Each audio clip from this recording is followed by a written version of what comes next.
Diolch, Llywydd, dau beth a'i drio fynd drwyddyn nhw'n sydyn. Madam Frys wedi sôn yn barod am arafwch y Llywodraeth yn ymateb i'r galw am ymyrraeth gynharach o ran triniaeth ocsigen neu atgoffa'r Prif Weinidog. Mae'r rheswm oedd ni'n galw am hyn oedd mwyn tynnu'r pwysau ar y gwasanaeth iechyd a cheisio achub bywydau. Peth arall sy'n debyg o fod mewn peryg o gostio bywydau, dwi'n meddwl, ydy arafwch ail gyflwyno gwasanaethau yn yr NHS. Dwi wedi sgwennu at gadeirydd bwrdd Betty Cydweled yr heddiw yn rhannu rhwystredigaeth meddygon orthopaedig yn Ysbyty Gwynedd sy'n wir eisiau cael dechrau efo'i gwaith electif eto. Mae yna bron i 2,000 o gleifion yn aros dros 36 wythnos. Swn i'n hoffi ymateb y Prif Weinidog i hynny. Ond hefyd, wrth i ni drafod llacio rheoliadau llacio cyfyngiadau heddiw, dwi eisiau gwybod mwy am barodrwydd y Llywodraeth i dynhau rheoliadau lle mae angen. Dwi hefyd eisiau gweld rheolau llymach ar orchuddion Wynedd. Ond hefyd, mae yna sawl ardal o risg uchel wedi cael ei hadnabod rwan. Ardal Wrecsam, rhan o ogledd orllewin Lloegr. Mae miloedd o bobl o'r ardaloedd wrth gwrs yn dod i lefydd fel y netolaeth i ar ei gwyliau ar hyn o bryd.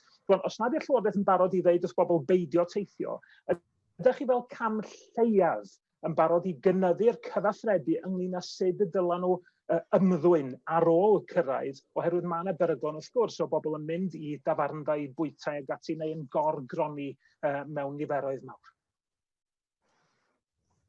Wel, Llawer i ymateb y pwynt ola i ddechrau, wrth gwrs ni'n cydnabod mae bobl yn dod i Gymru o'r Lloegr, a ni'n wedi weld beth sydd wedi digwydd yn Lloegr. Does dim pwynt, dwi'n meddwl, jyst i ddweud i bobl peidio ddod i Gymru heb cael pethau yn ei le i reoli hwnna, a dwi ddim yn meddwl mae hwnna'n ymarferol i wneud. So i gryfhau y negeseuon, dwi'n cytuno dy hwnna, a ni'n dweud bob tro i bobl, os ydych chi'n dod i Gymru, helpu ni gyd i cadw'n Cymru diogan.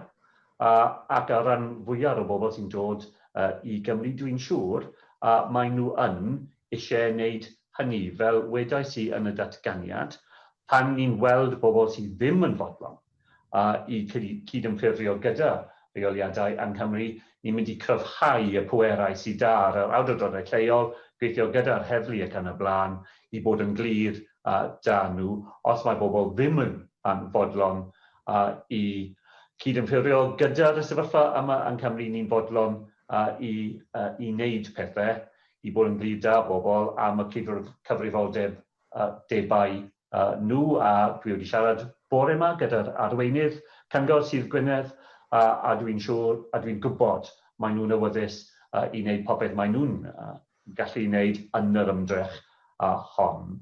As far as returning to normal activities in the health service, we have used part of the headroom that we have had over the last 4 cycles to begin to return the health service to its more usual activities. It's why we've been able to reopen services in the community. It's why we've been able to reopen screening services. The very hard end will be operations of the sort that Brina Biorath referred to.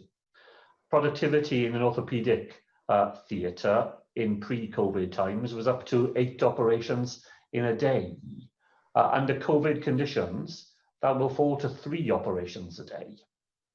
And that is a real challenge, and it's a real challenge to every health service. With all the protections we will have to put in place in future to prevent additional risks to patients and to staff, even if our theatres are working flat out, they will not be able to carry out the number of operations that were previously planned and expected. That will be a challenge for the health service going into the winter particularly, and will require conversations between patients and their clinicians. But there is no easy answer to it, and it is not for lack of effort on the part of clinicians or health boards to resume those activities. It's just that in a coronavirus context, it simply isn't possible to return to the sort of working practices that were safe back in January and February of this year.